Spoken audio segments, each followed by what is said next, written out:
안녕하세요. 조선미디어그룹 더 AI 서예린 기자입니다. 땡땡땡 들리시나요? 더 AI 스쿨이 시작됐습니다. 이번 편은 우리나라가 겪고 있는 큰 문제죠. 저출산 문제를 얘기해보고자 합니다. 주제는 바로 저출산과 AI인데요. 벌써부터 패널분들을 모시고 어떤 내용이 오갈지 궁금합니다. 본격적으로 시작하기 전에 출연진 분들을 한 분 한 분 소개시켜 드릴 건데 오늘의 각오 혹은 인사말을 한마디씩 부탁드립니다. 자, 그러면 김진영 원장님, 서주태 원장님, 이청욱 교수님, 김동원 기자님 순으로 진행을 할 건데요. 먼저 김진영 난임 전문의십니다. 국내 대표 난임 전문의로 유명하신데 차병원 교수님으로 근무하셨고 연대의대, 관동의대 등에서 근무하셨습니다. 지금은 베스트 오브 미 여성의원에서 근무하고 계신데요. 원장님 안녕하세요. 네, 안녕하세요. 네, 베스트 오브 미 여성의원 원장 김진영입니다. 오늘 이제 저출산 이제 핵심 분야를 제가 담당하고 있어서 토론하면 이제 재밌을 것 같고, 근데 AI가 또 주제라서 그거가 어떻게 저희랑 접목될지 다른 선생님들이랑 얘기하면서 네, 오늘 기대됩니다. 저도 기대하고 있습니다. 그러면은 이제 비뇨기과 전문의이신 네, 역시 국내 대표 전문의를 모셨는데요. 서주태 원장님 안녕하세요.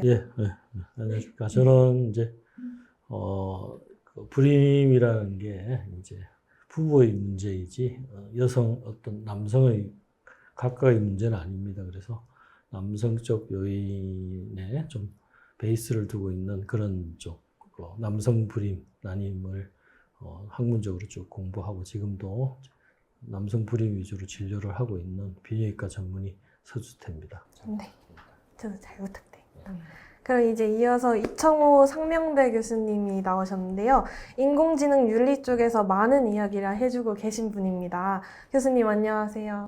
예, 안녕하세요. 예, 저는 그 상명대에서 철학을 가르치고 있고 철학과 윤리를 공부한 사람입니다. 사실 인공지능 윤리 분야는 최근 몇 년 동안 이제 공부를 해오고 있고 연구를 하고 있는데요. 사실 제가 저출산에 대해서는 일도 전문가가 아니기 때문에 오늘 많이 걱정이 되는데 많이 배우고 좋은 얘기하는 시간이 됐으면 좋겠습니다. 반갑습니다. 네. 그럼 마지막으로는 김동원 기자입니다. 인공지능 분야를 오랫동안 취재해온 인공지능 전문 기자죠. 기자님 안녕하세요. 예, 안녕하십니까. 김동호 기자입니다. 저는 오늘 그 존경하는 의사 선생님들하고 또 제가 개인적으로 좋아하는 또 이청호 교수님하고 출연해서 너무 영광이고요. 많이 부족하지만 저출산 문제 해결을 어떻게 찾을 수 있을까 같이 좀 고민하고 좀 토론했으면 좋겠습니다. 네, 그러면 이제 토론을 본격적으로 시작해 보도록 하겠습니다. 이제 아까 말씀드린 바와 같이 저출산과 AI에 관해서 얘기를 할 텐데요. 사실 쉽게 감이 오지 않습니다. 저출산과 AI라니. 뭔가 이 주제는 김동원 기자님이 꼭 하자고 했는데 왜 기자님은 저출산과 AI를 얘기하시게 되셨는지. 네. 사실 여기 계신 분들이나 약간 디스하는 것 같아요. 사실 일상입니다. 여기 계신 분들이나 이 방송을 보시는 분들도 다 공감하실 거예요. 한국이 지금 저출산 문제가 엄청나게 심각하다라는 게 있고, 사실 되게 유명한 일화가 있죠. 그 미국에서 작년 8월이었을 것 같아요. 조앤 윌리엄스 명예 교수님이 공중파 방송에 나와서 한국이 완전히 망했네요 라고 말씀을 하셨어요. 그렇죠. 이 정도로 낮은 수치의 출산율을 들어본 적이 없다, 그렇게 얘기가 했고, 또 같은 해 뉴욕타임스 칼럼에도 한국이 사라지는가 이런 칼럼이 또 실렸습니다. 그래서 한국의 인구 감소 수치가 14세 유럽 인구 절반가량을 사라지게 했던 흑사병을 능가한다, 이렇게 우려를 한 상황입니다. 제가 좀 조사를 해보니까 한국은 이제 2018년부터 학회 출산율이 1명 아래로 떨어진 이후부터 계속 1명 이하로 기록하고 있습니다. 2022년에는 0.78명이었고 올해는 0.68명으로 예상이 됩니다. 여기서 학회 출산율은 한국 여성 1명이 평생 낳을 것으로 예상되는 평균 출생아 수를 뜻하는데요. 현재 OECD 38개국 중에서 1명 미만인 곳은 저희밖에 없습니다. 그래서 이걸 우리가 그럼 어떻게 극복할 것이냐, 이게 고민이 많아요. 이제 정부에서도 2006년부터 저출산 문제 극복을 위해서 한 380조 원 정도를 썼다고 하는데, 이게 그만큼 해결이 안 된다는 건 이게 단기간에 극복을 할 수 없는 문제이고요. 저는 인공지능을 좀 취재하는 분야다 보니까 왜 자꾸 저출산과 AI를 했냐고 하는데, 이 부분에 AI로 극복할 수 있는 방법을 좀 찾고자 했습니다. 그래서 근데 또 제 주변을 보니까 아이를 낳고 싶어도 못 낳는 분들이 좀 계세요. 좀 결혼을 오래 늦게 하신 분들이나 뭐 스트레스가 많으시거나 뭐 그런 문제가 있으신 것 같은데, 난임 환자 수가 14만 명 정도 된다고 합니다. 그러면 이 분들이 아이를 낳고 싶은데 낳지 못하는 분들이 출산을 좀 하시게 된다면 우리 출산율이 좀 올라가지 않을까, 이 문제를 좀 단기간에 그래도 비교적 짧은 시간에 극복할 수 있지 않을까라는 생각이 들었고요. 조사를 해보니까 이 부분 또 AI가 도와줄 수 있다고 해요. 이미 뭐 교수님, 원장님들 잘 아시겠지만 난임 분야에 AI 기술이 많이 쓰이고 있고요. 제가 알기로 정부에서도 난임 치료 AI 기술을 계속 이런 사업을 해야 된다라는 얘기가 나오고 있습니다.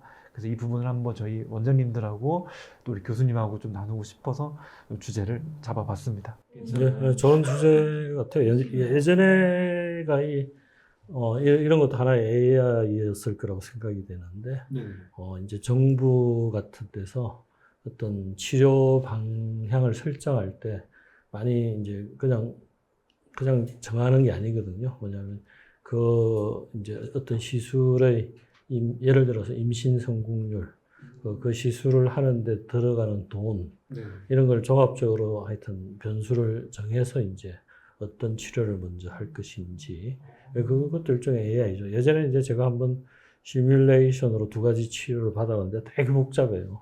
거기에 뭐 우리 간단하게 임신 성공률하고 뭐 또 들어가는 돈만 계산하면 되는 게 아니고 각 환자의 연령대, 그 시술의 편의성, 이런 걸 모두 이제 종합적으로 해야 되고, 분명히 이제 우리가 생각 못하는 오류가 있을 거란 말입니다. 그러면 이제 지금 제가 막연하게 알고 있는 AI 시스템에 충분한 베이스가 되는 자료를 충분히 넣고 한다면 좋은 데이터를 낼 수가 있을 것 같고, 저희가 우리 김진영 선생이나 지금 저희 이제 흔히 말하는 양이 서양 의사가 지금 기본이지 않습니까? 일본 같은 데는 한의사가 없거든. 그래서 우리가 배우고 추구하는 학문은 1+1은 2가 되기를 원하는 그런 에비던스 베이스드입니다. 그래서 의학도 상당히 그 데이터를 중요시 여기는 게 서양의학입니다. 그래서 그런 활용도가 좋은 쪽으로 쓴다면 무궁무진하지 않을까 생각이 됩니다. 저는 이제 그 일선에서 난임 환자들을 치료하면서 정말 그 임신이 하고 싶은데 안 되는 분들을 보면서 한 분 한 분 임신을 시켜서 출생을 한 명씩 늘리는 그런 입장에서 정말 힘들지만 진짜 보람을 느끼고 있어요. 진짜 한 명 한 명 임신이 돼서 졸업을 하시는 걸 보면서. 졸업이라고 표현하셨네요. 졸업. 인밍 아웃이라고도 하고 졸업이라고도 하더라고요. 네. 근데 하여튼 저기 원장님 말씀하신 대로 데이터가 진짜 방대합니다. 저희가 이제 그 난임 시험관하기 하면서 항상 그 데이터 정리하고 이런 게 굉장히 꽤 많은 일을 차지하고 있거든요. 저희도. 그러니까 나이, 뭐 약을 뭘 썼나, 또 여러 가지 데이터 뭐 이런 걸 다 종합해서 항상 그 입력을 하고 그 데이터를 유지하는 게, 그러니까 저희가 환자만 보는 게 아니라 그게 되게 중요하거든요. 그래야지 다음번에는 또 어떻게 할까, 이럴 때 이 성공률은 어떻고. 그래서 데이터가 진짜 중요하거든요. 근데 AI가 만약에 그런 걸 해줄 수 있다면, 저희가 이제 옛날에 수련일 시절에 뭐 전임이랄지 이럴 때 그 입력하는 게 일이었거든요.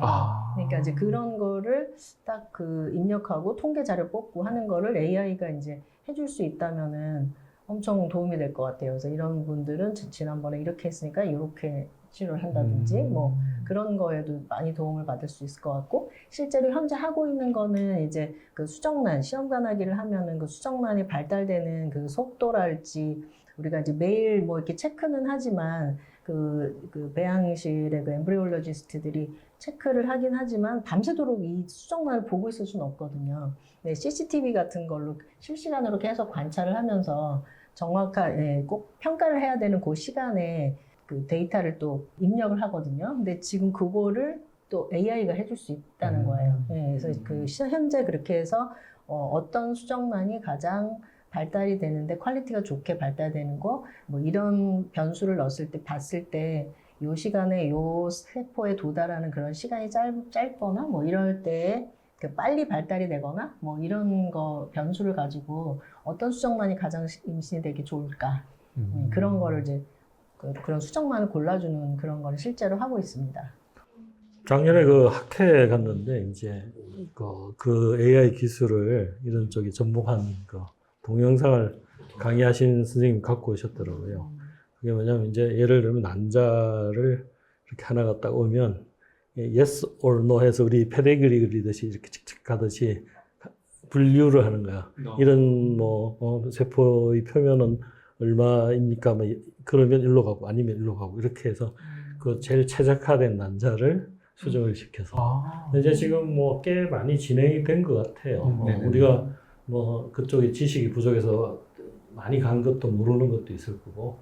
그런데 저도 오늘 우리 이 교수님 와서 참 되게 잘 오셨다 생각하는 게 이런 그 AI 기계 아닙니까? 어쨌든 간에 할 때 판단하는데 윤리적인 문제가 상당히 중요할 것 같아요.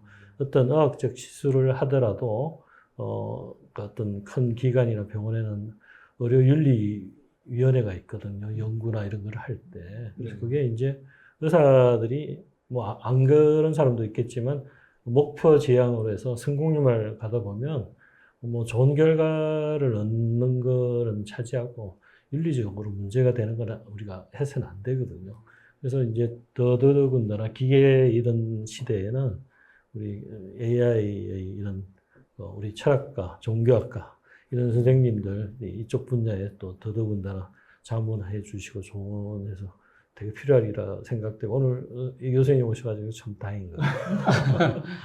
그렇게 말씀을 해주셔서 저는 너무 감사를 드리는데 사실 인문학 전공자로서 이제 의료 분야에서 오랜 기간 동안 전공하신 분들과는 당연히 의료 지식으로는 절대로 제가 영접할 수 없는 분들이셔서 제가 오늘 많이 배울 것 같고요. 근데 윤리나 이제 철학의 중요성을 이제 많이 얘기하고 오늘 저출산 문제가 아주 중요한 이제 주제라고 저도 생각을 하는데요. 사실 그 철학적으로 윤리적으로 저출산 문제를 어떻게 얘기를 할까 많이 고민을 했었는데 저는 이제 대학에서 이제 학생들을 가르치고 있다 보니까 우리 저출산이 우리의 미래 세대에게 특히 이제 많은 문제가 될 거다라는 생각을 많이 하시잖아요. 그래서 학생들의 생각을 이렇게 물어보면은 확실히 저 때보다도 결혼이나 이런 것에 대해서 매우 부정적으로 생각을 하고 결혼의 필요성을 정말 느끼지 못하는 학생들이 많이 있고 그리고 또 결혼을 하는 것에 대해서도 이것이 이제 반드시 결혼을 하는 그 시기도 일단 늦어지고요.